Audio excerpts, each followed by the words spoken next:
Hi, this is John Delancey, and you are listening to the Geekcast Radio Network. Hi, this is Adam Mastriani, and you're listening to Altered Geek. You're tuned in to Steve Megatron on Altered Geek.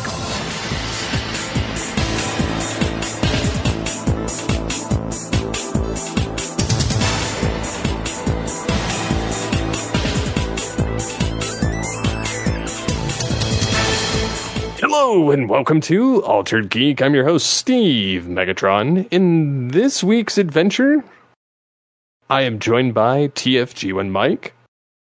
Oh. And that's all you have to say for yourself? It's the end of the year and here we are? I said hello. He said hello. No, not oh. Hello, everybody. Am I talking? Hello, everybody. That's right. Talking like an old president. So I did a little bit of research for Altered Geek, and I find this absolutely hilarious. This is our 10th year of the podcast. And we've pretty much slowed down to a crawl. No, I'm not saying it's a bad thing. I'm just saying, just looking at the first page of posts on geekcastradio.com, folks. Go listen, go comment, all that good stuff. We started on the first page, but we started the year with Totally Tubular 2023 trailer talk back in February. We had 2 episodes in April, 2 episodes in June, an episode in July, the 10-year anniversary in August, another episode in August, and then episode in September, October. So basically, we're down to this being a monthly show at this point. But we've been kind of busy over the last couple of months because we did the Top 100 Toys Countdown. Huge thanks to Steve as well as Mr. Optimus Solo, because Kevin did all that math and everybody else that contributed to that. So we just wrapped that up as far as recording, editing, publishing, all that good stuff. And yeah, Altered Geek. Next year we'll be doing Altered Trek, ladies and gentlemen. Yep. Shall be fun. Yep. So, yeah, I mean, this year's been an adventure, among other things, between my job transition and just life in general. Like, all of us have been just swamped. Yep. So, absolutely. Yeah, I mean, I've been on an adventure of fandoms, like getting into and getting out of and maneuvering my likes and dislikes as far as all of that. So, like, recently this year, I got back into Power Rangers, various things of Trek, various things of Transformers, gotten back into playing some video games. So, I mean, yeah, it's just been a lot of different avenues. I played the what is it called? Star Trek Online? Well, I've been playing that. Oh, the Power Rangers game, yeah. Yeah. I've been playing that, and I forget what it's called. Battle for the Grid. Pretty fun game. Not as long as I thought it was going to be. But I didn't find it, oddly enough, despite having the voice actors reprise in some capacity, I didn't find it as entertaining as the old Sega Genesis ones. Yeah. Which is odd to say, considering we actually had some of the actors come back. Mm-hmm. But, yeah. It again, not a terrible game, but not replay worthy, I guess. Which kind of saddens me. Yeah, not all games are going to have replayability, though. Most games, not most, but some games are. I'm going to say it, but I don't want to say it this way. Wham bam, thank you ma'am, here's your adventure, on to the next, kind of thing. But you want a game, especially with Power Rangers, you want to be like when I think of that, I think of wanting a game like the old Dragon Ball Z, Budokai Tenkaichi games. I'm surprised I still remember that after all these years. But I used to play the crap out of them, or like Arkham. I used to play the crap out of Arkham Asylum games. Arkham City. I literally could play that without a second thought. Mm-hmm. And then, after I stopped playing it, it didn't really matter to me anymore. But I mean, I still found the game enjoyable. Mm-hmm. Whereas I feel like a lot of the stuff that's kind of out now, I play it and then I'm like, I don't really care anymore. Yeah. Which again is just sad. Yeah, I mean, for me with video games, I don't have any of the modern systems. I have my PC and I can do most things on this PC. But I use, I've been playing Grand Theft Auto 4 since 2006, and I basically just use it for stress relief. If I need to turn off the world, I blare on some music and just go to town in that game and just forget the entire world exists. I don't play video games the way I used to when I was a kid or a teenager or even a young adult, and I have a Super Nintendo Classic. I've mentioned this on the show plenty of times. I think the last time Booth Ninja Powers was here, I'm like, I am not worthy, you sold this to me, blah, blah, blah, all that. But I play Super Mario World on that, and I play A Link to the Past on that, but video games is not my, I enjoy watching other, our good buddies and all of the people that hang over with Kai and his crew with the Wrecking Crew and your brother and I love watching. I wouldn't play any of the games that they play, but I like watching. Yeah, for real. all I wouldn't the either. stuff. Yeah, I like watching all the stuff they do. I think it's cool. I think it's great. Warframe is amazing. The visuals, and because I know the Chaos Queen, she plays Warframe with her friends, and the visuals in that game and the sound in that game is just amazing to me. I would probably never play it. Yeah, I mean, there's so much, and we've talked about this for 10 years on this podcast and other shows on the GCRN.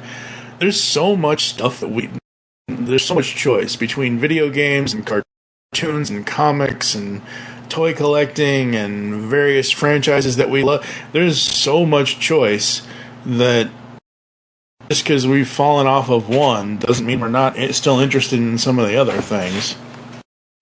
True. So, but yeah. For me, I am beyond burnt out. I don't know what it was. I don't know what the heck happened. But most days I don't want to do a damn thing. And most days I'm editing 3 or 4 shows, I'm writing, I'm doing this, I'm doing that, and was it 2 years? Yeah. 2019 and this year I tried doing that 365 daily blog thing. Didn't even make it to the end with either year. I mean, this year I'm going to make it to the end because I'm going to write days 360 to 365, but it was always a goal to do all 365 days, but it was never a thing where I'm like, oh, if I don't do it, it's not like it's the end of the world kind of thing, like, oh my god, whatever. But I've written a lot of cool things, I think. I've gotten more into music this year than anything else. I have more daily blog articles about album reviews or talking about songs so I've gotten into that. I've gotten into some toy collecting outside of Funko Pops, which is surprising. Really? Some. Very, very, very minuscule. Those 3-0 MDLX figures, I have the Gold Bug and the Cliff Jumper there on my desk. I have the Nemesis Optimus, the Nemesis Prime, but it's still in its box. I have the who does it? It's who's that damn company? Not Yellow Park. The miniatures that I told you about. The Jada Toys, the Nano Metal Figs. I have all of that, and those are just tiny things. I did pull the trigger earlier this year. I probably should have mentioned this on the episode of All Things Transformers we just released, but I didn't. And I got that. This is earlier this year. The reformatted Galvatron, so it's Transformers Kingdom Galvatron, but it's the repaint where he's all purple. Oh, nice. And purple, whatever. Like when he's going through Unicron and going from Megatron to Galvatron, because they're one character, folks. You know. So there's that. Yeah. I've really been over on Studio 2009. I went a little crazy this year, the end of the year, trying to celebrate as many anniversaries as I could. So 20th anniversary, 25th anniversary, 30th anniversary, whatever it was, like just between Armageddon and Jurassic Park and Metal Gear Solid and Paycheck just had its 20th anniversary this year, the 2003 Ben Affleck Paycheck movie, which that was with me and 2 other mics, so between the 3 of us we had 6 mics going, and yeah, that was fun. So there's that, and yeah, I'm hoping as we get to the end of 2023 and start gearing up for 2024 and start doing what we always do here at the GCRN and everything else, I'm hoping I can slow down by Halloween, because that's, ever since we started the network, that's always been my goal. Work my ass off for 10 months, and then once the holidays come, slow down and just kind of chill out. So I'm hoping I can get back to that flow next year, except I have an idea in my head that just going to make my head explode. It's going to make your head explode. It's going to make the entire audience's head explode. And I'm not even going to reveal that here yet, because I don't want you to tell me no on air. Oh God. But that's for 2024. Overall, 2023, it's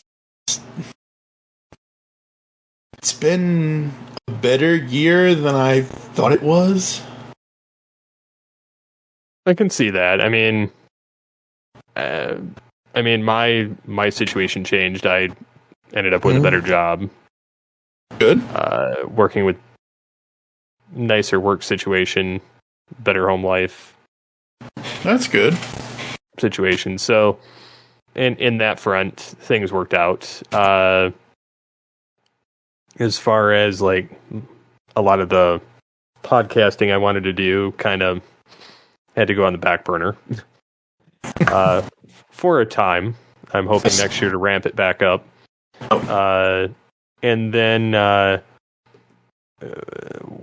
we had, the top 100 stuff here. We've had, which again was fun. And then we have, I'm hoping to be able to get some more stuff done on the site. I'm also hoping to get my Geek Cave put together. Yeah, in the next several months, so that I can actually like put things on display. I can review them. I can, my desk. My backdrop is not conducive for anything presently, so it's kind of a pain in the neck. To like when I'm on video, like I kind of cringe because I'm like, it's just a window with a curtain, and there's a bunch of crap next to me. Like, yeah, I can reach over into my cabinet and grab my my nerd stuff, but it's still not. It's not where you want it to be. No, I mean, I've been dying to have it back on display since my Michigan house. And I had far less. I mean, well, I shouldn't say that. I had a 2 of my 4 walls covered. There was like a ledge that split the room in half, like as far as like from the floor to the, halfway up the wall. Wow. And I had from that ledge to the ceiling, I had crap all around in my walls. Here I'm going for more of a organized balance. I don't have all of the stuff. Like, one, I had a lot of card-backed Stuff like Hot Wheels, Batman figures, Transformers, stuff like that could hang on the wall. And now I'm kind of like, well, I probably have a few things that could be hung on the wall, but I mean, mostly like posters or signed stuff. Mm-hmm. I'd like to have my signed David K. Thing put up finally. That I got back when I think when I worked at the car dealership. Probably. It's been that long. That's like 7 years ago. Yeah, I mean, so it's been sitting in a tote. Like, I have nowhere to put it. Mm. And so, like, my backdrop with my sound panels, that'll be, like, my backdrop for when I'm on video.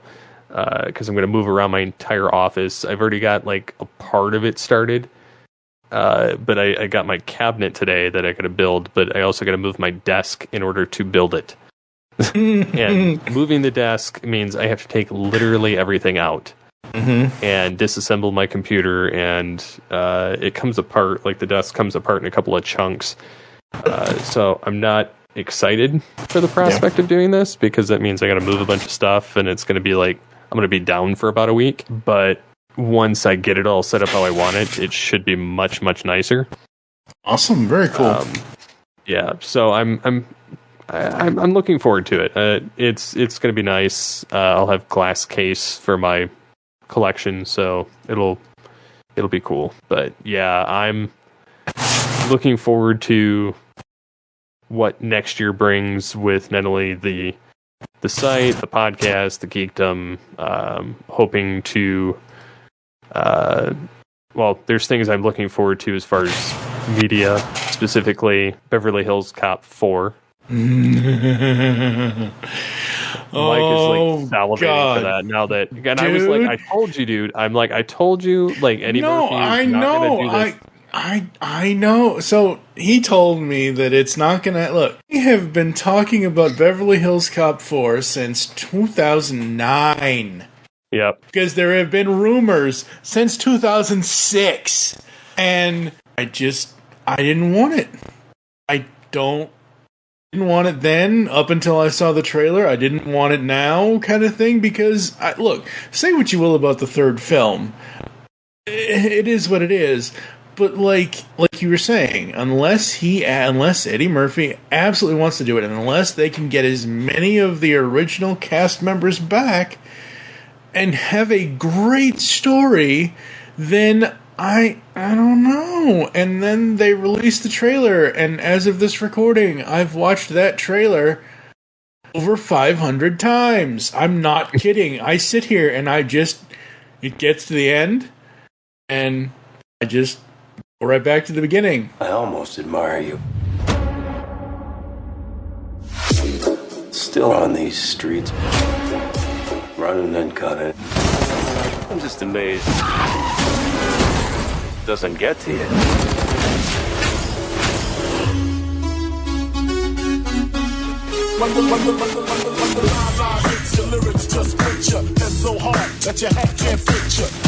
Watch your ass out there, okay? I'm gonna be fine. They love me in Beverly Hills. Detective Foley, you ever read your own files of shootouts? Start the piece a lot. Please tell me you didn't get arrested again. Twice, but I broke out. We put our lives on the line every day. And for what? Comes with the job if you're doing it right. Yeah, bitch!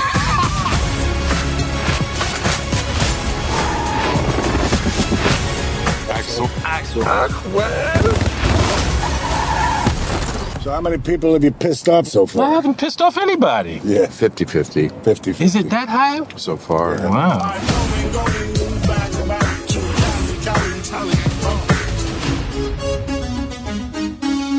And I've got it almost, I can say Kevin Bacon's line at the beginning of the trailer, like, after all these years, still running and gunning on these streets. Like, it's just, and when I watched the trailer the first time, I had to do like 16 different double takes, because I'm like, wait, who is that? Like, I heard Bacon's voice before I really looked at the trailer the first time, and I'm like, wait a minute, I know that voice.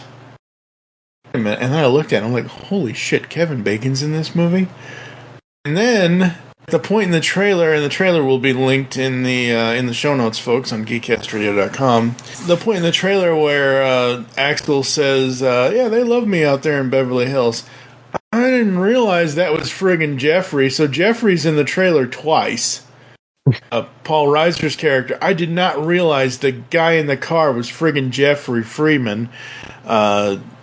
So yeah, I'm very I think they say mid 2024. It's in March or April. Yeah, it will be out. Yeah, I'm looking forward to it. I think that it was about time. And he says the one thing he noticed was he's not in his 20s anymore. So he's like, it hurt to shoot the film, and it was difficult. Yeah. Well, I mean, you get old and things happen, and yeah, you're not going to be able to do what you want to do anymore, which sucks, honestly, but, it is. But I mean, I'm looking forward to that's the one movie for sure I know I'm looking forward to. I'm sure there's other ones I'm not thinking of right now, but none that I care enough. Yeah, I don't know. Movies for me now are more so oh, okay, that happened, I'll watch it. Mm-hmm. It's not so much me seeking it out. It's not so much me... It's funny we're talking about the Beverly Hills Cop Axel F thing because it'll be posted in the past, but I'm writing up a blog post about the trailer, but it'll be posted beginning of the month, not now. And as I'm writing this up, it's because some people, I think it was you or somebody else said to me, I don't know why it's not in theaters. And I'm thinking to myself, I haven't been to a theater since the last anniversary of Transformers that they had in theaters. I don't care. I'm perfectly fine with it being on Netflix and just watching it at home. Well, my thing is I wouldn't go to the theater. And it's not a knock against the movie. I don't go to the theater. I don't have time for it. If it's not in my living room, I'm not gonna watch it. Is kind of my thing nowadays. And it's not it's not like, oh, you hate movies. No, it's I don't like the obnoxious person that's got their duffel bag of crap. Not saying that I haven't smuggled in food too, but it's the fact that they're obnoxiously loud with it. And my thing is have some common decency, or the idiot that's on their cell phone during the movie. It's get out of here. Yeah, just go. Just go. But yeah, I mean, it's just life situation. Just I don't have time to go anymore to the theater, and so I would much rather sit at home, be comfortable, have my food, chillax on my couch, watch it on my 60-inch LED 4K TV. So there you go. Yeah, I much prefer that scenario than having to find the time. Absolutely. Well, and your kids are growing up, and and I get home and from a day of work, and I'm like, the last thing I want to do is go sit in a theater. Yeah.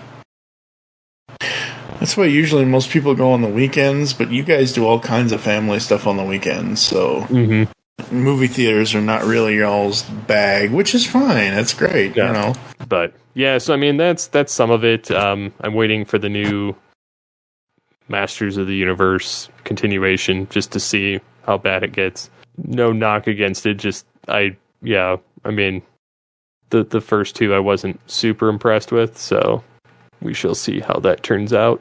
Yeah. It's not that I keep going back to old content, it's just I keep going back to content that just makes me I don't know. So for instance, speaking of old content, rewatched Mary and I sat down to watch Christmas with the Cranks. God, okay. Tim Allen.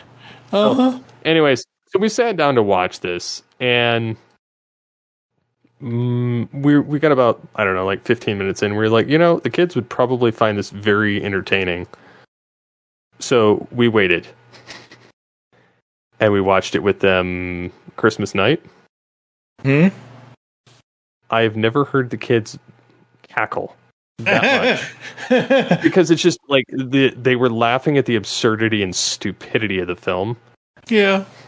But it was hilarious to listen to them laugh. Just because they were like, ah, ha, ha, ha, ha. And I was like, yep, it's, I knew it was funny. I mean, there were a couple parts I like kind of skimmed past with them, but for the most part, like, it was overall pretty clean, and I was like, that's, they'll find it funny. All the little jokes going, the put up Frosty, and they're just laughing because, like, they're freaking out from Christmas carolers and, just all kinds of crap. And I don't know, it was just entertaining and funny to watch. And the boys loved it, so I was like, okay, that's a good one. It's funny you mentioned that and Tim Allen. I think I sent you this on Instagram, but again, as of this recording, I saw a reel on Instagram where Tim Allen was talking about the original script for the Santa Claus and how it was written by two comedy writers and how originally he was supposed to shoot Santa off the roof. And the Disney execs were like, well, we can't start a movie with you killing Santa. And he looks at them and says, but yet all the other parents die in your films at the very beginning of the movies. I was like, oh, Tim. Oh, boy. Nail on the head right there. He's like, well, I mean, we could. Yeah. Question of yeah, if we I don't know. Not. It's funny regardless, but I've watched all of the Santa Claus films and the television series. Season 2 was definitely better than season 1. I don't know. I like the movies. I think the overall characters in the movies are great. I like Tim as Santa, but really for me where it shines is Bernard. It's always been about Bernard and what David Krumholtz plays Bernard. So I don't know. They figured out how to write him out. Bastards. Well, he didn't want to come back. Well, that sucks, but still. And same thing with Charlie. He didn't want to come back either. He had pretty much quit acting, so. Yeah. It's so funny to see the people that are quitting the business, not because of anything that's going, just in general, just, all that and everything else. And it's like, oh, that's sad. But it is what it is. What else we got? What else you want to talk about? Well, like I said earlier, I got back into Power Rangers. Because of Once and Always and then Cosmic Fury, which I did not see coming. I don't know. That ending wasn't as emotional as I thought it was going to be. No, I felt so disappointed at Cosmic Fury's ending. Like Once and Always, I was down. I was Once and Always was perfect. Yeah, that was great. Like, okay, they upped the ante. They made it, more lives, real stakes.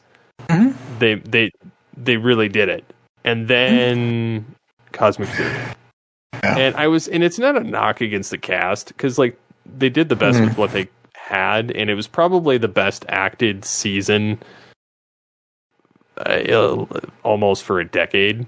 As far as with Dino Fury and Cosmic Fury, if you count them as a continuation, yeah, they are, because they are. Yeah. So I mean, if you're counting them that way, it was probably the best casting we'd had in years. Megaforce was garbage. It was such terrible acting.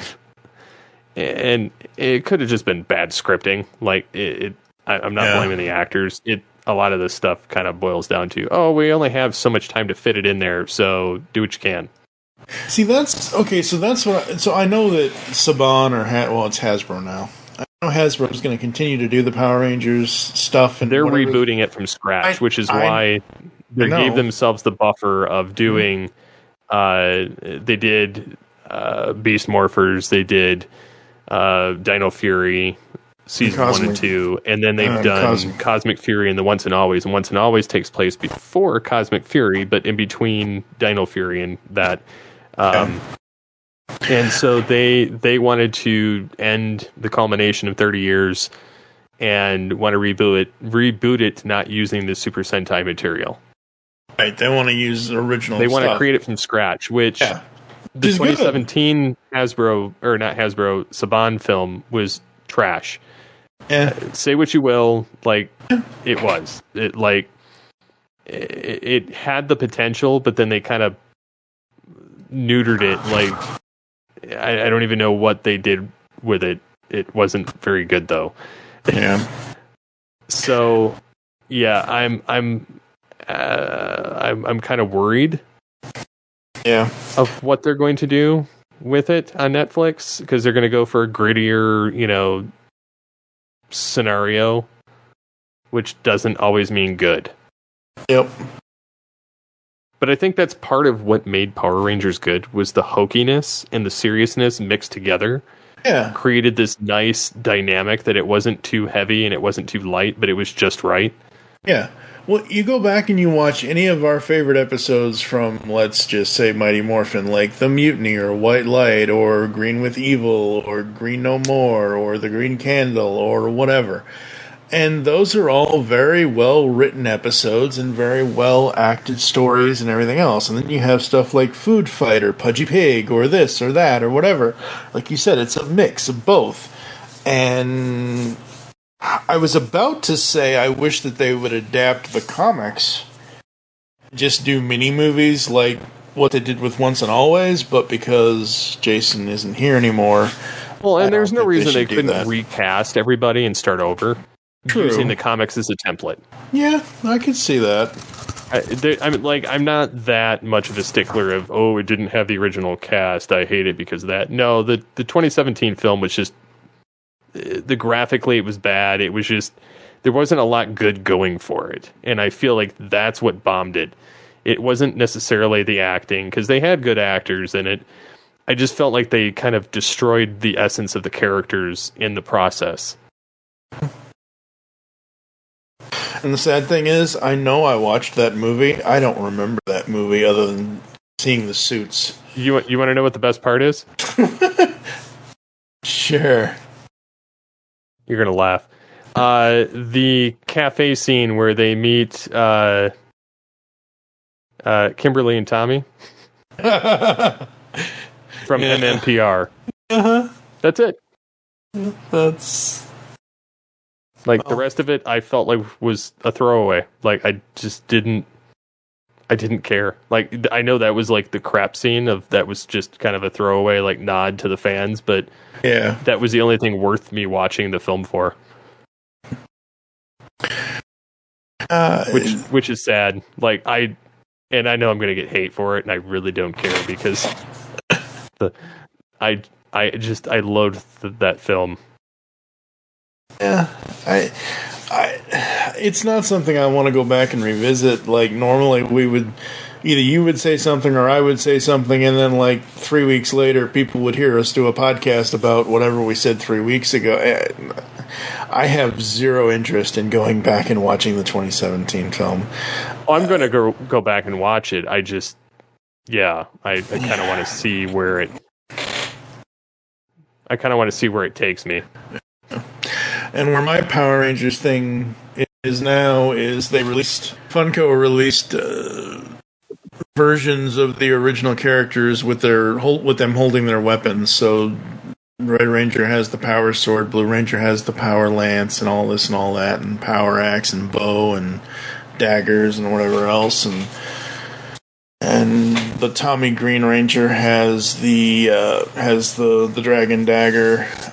They are releasing they have 3 different White Ranger Funko Pops. original one of him just standing there. There's one with him with an action pose where he's holding Saba, and then there's going to be a new one. I don't think it's released yet as of this recording, where he's also holding Saba, but it's a different pose of him holding Saba.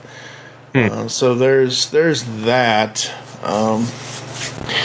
But yeah, it's going to be these overall franchises that want to restart, reboot, do something new, do whatever. I'm interested to check it out, but I'm probably not going to follow it. Like Power Rangers, I'll check out the first couple episodes, just like I check out the first couple episodes of every series, but unless I'm going to do a podcast on it, I need to find something else. It's just not for me anymore, and that's okay. And I feel like that's partly why they want to reboot it, which is perfectly fine. Like everything gets rebooted eventually. I'm not one of those like, oh, you can't touch it. You're going to destroy my childhood. It's quite the opposite. I didn't like how they sent it off. I felt like they had a little bit more story they could have told. Just with, the revelation of Zordon and things like that. But again, we're kind of the old generation, like the old guard. They want to market to the new people, and to be fair, those that you should, but also those that liked the 2017 film don't necessarily care for our old MMPR. Okay, and that's fine. And I get that. Like, I do. And like, it is hokey. Like, there are some episodes that are just laughable. Like, how did we end up here? But like, at the same time, I don't feel like it's that bad, like, by comparison. But again, I think where Hasbro is now, ending our generation of Power Rangers, as far as doing Once and Always and finishing off with Cosmic Fury and putting a stamp on the last 30 years and rebooting it.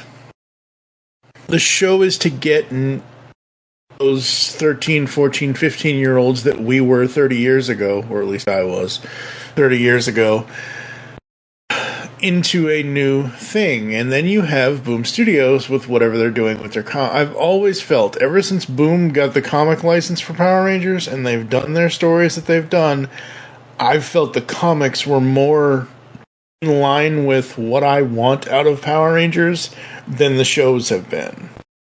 Like you've said, and we all know this, the shows have a finite timeline to fit in whatever they can fit in that 26, 27, 28, whatever, however long minutes it is minus commercials kind of thing. Whereas the comics, they can tell any stories they want at any point that they want. True.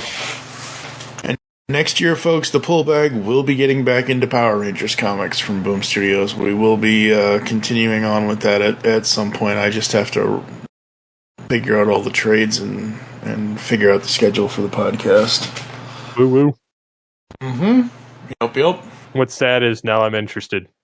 It's not sad. No, I know. I'm just saying in general.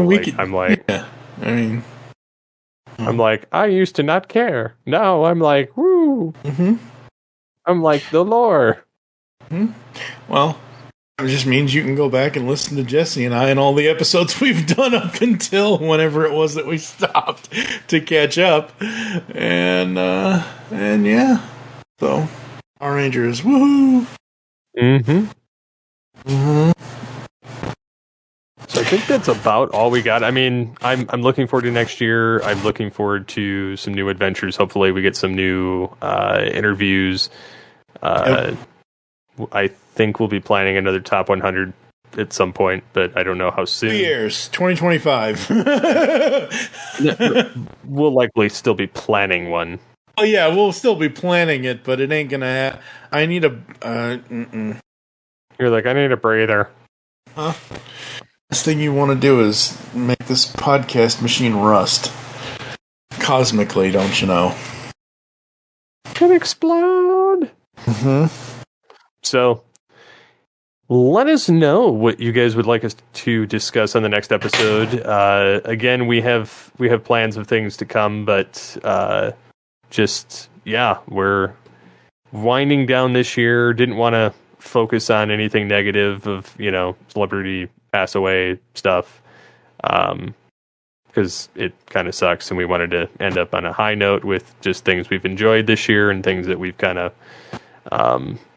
been entertained with in geekdom. So let us know what you guys have been geeking out to, and maybe some awesome geek items that you got for Christmas, or got kids into, or just any of those things. So let us know. Feedback at geekcastradio.com or on the episode post on the website. So I think that's about it. That's it. Yep. So until next time, get altered, get geeky with the Altered Geeks. Toycast is back. We are talking toys once more here on the Geekcast Radio Network's Toy and Action Figure podcast. From breaking into the display case to our toy topic talk and the brand new Origins in Toy collections, where we get guests to tell us their toy story of how they got into toy collecting. Toycast is the only toy podcast you will ever need. Find us on geekcastradio.com and any podcatching client you choose to use. Now go forth, transform and transcend your toy collecting today while listening to Toycast.